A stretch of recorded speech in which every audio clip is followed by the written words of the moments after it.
Magandang araw sa inyong lahat. Kamusta po kayo? Nais ko lang ibahagi sa inyong lahat, mga kapatid, yung mga dahilan kung bakit marami po sa atin ah, nahihirapan ano, nahihirapan sa buhay, spiritually. So,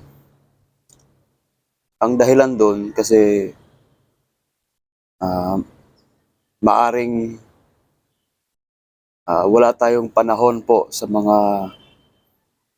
pakikinig ng mga katuruan ng Diyos. Mahalaga po yun, mga kapatid, yung kanyang mga mensahe po. Kasi yun yung magbibigay sa atin ng ng gabay po sa araw-araw.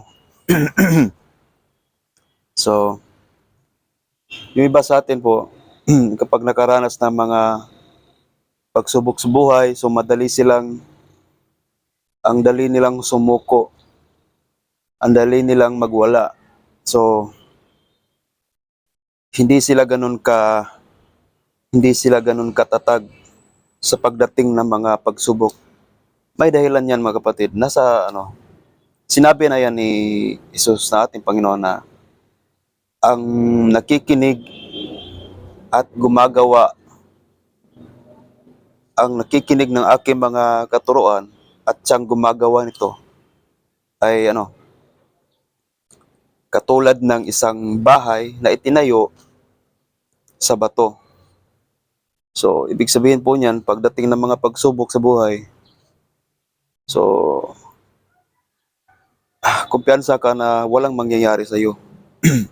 Habang yung mga nakikinig sa kanyang mga salita tapos hindi ginagawa yon, so parang bahay na nasa um, malambot na pundasyon ng bahay.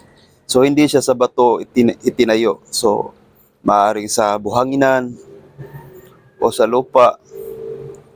Ayun, pagdating na pagsubok sa buhay, yung mga unos, bagyo,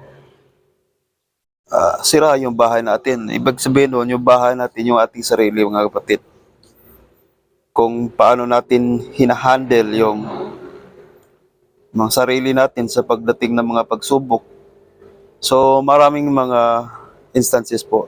Iba-iba yung mga sitwasyon ng ating buhay ng mga pagsubok. So, ayun, halimbawa sinusubok yung inyong pasensya sa mga bagay na ang dali naman palang i-handle. So, nangyayari lang ganon kasi hindi natin ginagawa yung kautusan ng Panginoon.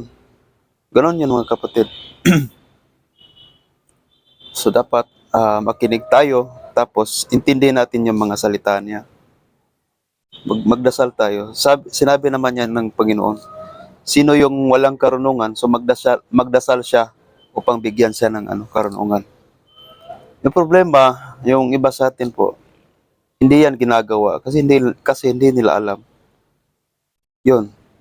So sana po may natutunan kayo sa sinasabi ko ngayon. So yung mga may kaalaman na sa mga ganito, so alam nila ito. Alam nila yung mga sinabi ko.